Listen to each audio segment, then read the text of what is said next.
This video is made possible by the Great Courses Plus, an on-demand video learning service. Learn at your own pace with no tests and no schedules. Check out a free trial from the Great Courses Plus through the link in the description below. More about them a little later in the video.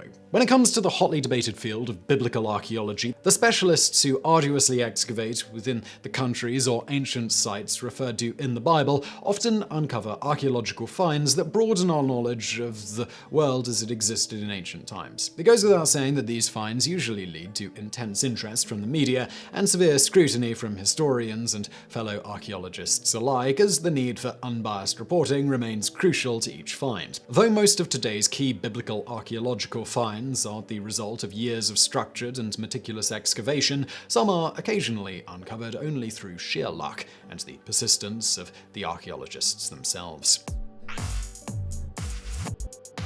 Number 10. Tel Dan Inscription. On July 21, 1993, the project surveyor for the Tel Dan Archaeological site in Israel, Gila Cook, discovered ancient writing on one of the reused building stones in an ancient wall. The surface of the stone was polished on two sides, and the identified letters BYTDWD were clear and unmistakable. The letters on the inscription refer to the House of David and could firmly be dated back to the 9th century BC due to an ash layer dated to 733 to 722 BC, caused by later Assyrian wars. These ash layers are few and far between and remain every archaeologist's dream, as anything sealed beneath them has to be dated earlier. As such, there is no chance of intrusion by later finds. While some historians have tried to explain the inscription away, most agree that it refers to the lineage of David, the second king of the unified kingdom and possibly the most important ruler in Israel's history. The presence of the same letters on the Merneptah Stele, also dated from the 9th century, solidifies the existence and indeed the lineage of King David. Number 9. Yahweh and His Asherah. A few miles west of the ancient Gaza road, known as Dar Gaza in Arabic, lies the intriguing archaeological site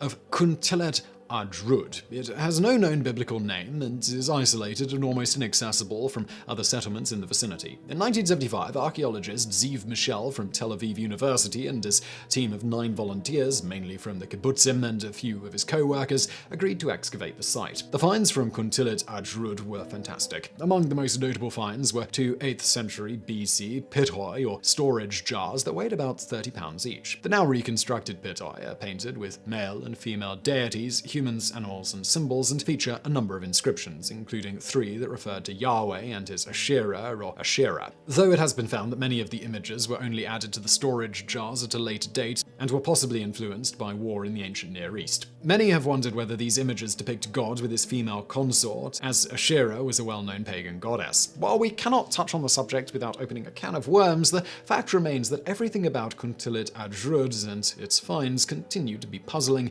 difficult to interpret, and even more difficult to see. Number 8. Pontius Pilate's Grand Avenue. Through a cruel twist of fate, Pontius Pilate became famous in biblical history as the Roman prefect who had to oversee the prosecution and crucifixion of Jesus Christ. But as Roman prefect, his duties included much more than the oversight of judicial matters. He was also in charge of public works. In fact, archaeologists recently uncovered a 2,000-foot-long boulevard built by Pilate, a feat he might rather have been remembered for. It took an estimated 10,000 tons of limestone to build the street, and it is highly likely that the street connected to the Pool of Siloam in Jerusalem at the Temple Mount, a holy site where ancient Jewish pilgrims went to worship that is revered to this day. According to the archaeologist's report in the Journal of the Institute of Archaeology of Tel Aviv University, the existence of the street might very well demonstrate that Pontius Pilate was not as insensitive to his Jewish subjects as history had painted him. Number 7. The Siloam Pool. According to the Gospel of John, the Siloam Pool was the site where Jesus healed the blind man. The Siloam Pool has always been considered one of Christianity's most sacred sites, even though its exact location remains somewhat unclear. The precise location was only confirmed during June 2014 when construction workers attempting to repair a pipe to the south of Jerusalem's Temple Mount uncovered several ancient steps and part of a colossal pool dated to the age in which Jesus lived, the Second Temple Age. The Siloam Pool Pool was found next to the area known as the King's Garden on the ridge identified as the City of David. It is surrounded by several other significant archaeological sites, such as the remnants of an ancient church dated to the 5th century, located just southeast of the pool. Its discovery marked a historic moment in the field of biblical archaeology. Number 6. The stepped stone structure. Numerous archaeologists have tried to locate the remains of King David's palace. As approval for archaeological digs in Jerusalem are notoriously hard to come by, many believe that the answer may lie in the vicinity of the monumentally stepped stone structure on the east side of Mount Zion, close to the city of David. The stepped stone structure is arguably one of the most famous archaeological remains of the ancient city of Jerusalem and has been excavated half a dozen times during the past century. The remarkable 20-meter high foundation structure is the most impressive Iron Age structure in Israel and was vital to the coordination and the protection of the city of David. More so than any other find close to or in the city of David, the ancient stone construction stands as a monumentally important reaffirmation of just how great David and Solomon's Jerusalem would have been. Though the structure may appear to be nothing more than a gigantic mass of tangled stone and boulders, evidence indicates that it supported a significant stronghold. The 2005 discovery of massive interlocking walls and a massive stone foundation connected to the stepped stone structure may be crucial to conclusively point the way to what may remain of King David's castle. Now, just before we get into the top 5 today, I do want to take a quick moment to tell you about today's fantastic sponsor, Great Courses Plus. You can learn from the world's best professors on the Great Courses Plus. And look, if you're enjoying this video in particular, there's a ton of stuff on the Great Courses Plus all about archaeology.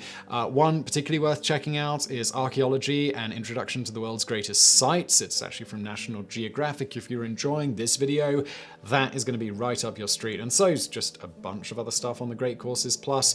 Basically, it's like a university education, but it's at your own pace. There are no tests, no schedules. It's also incredibly easy to access. Do it on your PC, tablet, phone, however you want. They've also got audio streaming, so if you don't fancy just sitting there and watching, you can just plug in your headphones, roam about while learning something on the Great Courses Plus. And there are thousands of lectures to choose from, so you are going to find something you like. So it's really great stuff. You can also try it for free. Just go to thegreatcoursesplus.com/TopTenz or just click the link in the description below. Doing that helps support this show, and let's get on with the rest of today's video. Number 5. The Merneptah Stele. Lying in the Egyptian Museum in Cairo, the Merneptah Stele is an intricately carved ancient stone slab that describes the conquests of Egyptian pharaoh Merneptah, who ruled between 1213 BC and 1203 BC. The Merneptah Stele features the earliest textual reference to the lands of Israel and is the only reference from ancient Egypt proving that Israelites occupied the lands of ancient Canaan 3,200 years ago. The stele gives us a description of all the enemies that the pharaoh defeated during his campaign, stating, "Israel is laid waste and his seed is not." Those words are of crucial importance to the history of ancient Israel, as the mention may very well be the Archimedean point for the earliest recognition of an ethnic and cultural entity called Israel. The late 13th century BC mention of the lands of Israel also positively relates to other archaeological evidence of the earlier settlement of the Israelite tribes in the central hills of Canaan. Number 4. The numerous discoveries of Jerusalem. Over the centuries, major religious events have taken place in Jerusalem. Both early Christianity and subsequently Islam continued to see Jerusalem as a holy city. Some of the most noteworthy finds in Jerusalem relevant to the Bible have been the Iron Age remains in the city of David, which included the original kernel of the city, where fortifications, water canals, houses, and even small amphitheaters were found. In other parts of the ancient city, remarkable remains of the Iron Age, such as the First Temple, as well as the Hellenistic Roman remains, Second Temple, early Christian, reflecting the history of the city and relating to the biblical periods, have been uncovered. The Temple Mount itself still bears the remains of the outer construction of the Second Temple's precinct. Number 3. The Rosetta Stone. The Rosetta Stone will never make it to a top 10 best reads list. In fact, the information on the stone doesn't even make for entertaining reading in any way or form. In 196 BC, a scribe affirmed the divinity of King Ptolemy V's cult by chiseling out the decree onto the stone 3 times in a row, each time in a different language. But for the combined use of 3 languages, ancient Greek, ancient Egypt's hieroglyphs, as well as Demotic scripts, we may never have deciphered the hieroglyphs. While the Rosetta Stone was discovered during Napoleon's campaigns in Egypt in 1799, it ultimately made its way to London, where it remains to this day. Due to our understanding of ancient Greek, it only took a small leap to decipher the ancient hieroglyphs, and Jean-François Champollion managed to do so in 1822. The deciphering of the Rosetta Stone opened our eyes to more than 3,000 years of perplexing illustrations engraved on Egyptian statues, temples, and monuments, and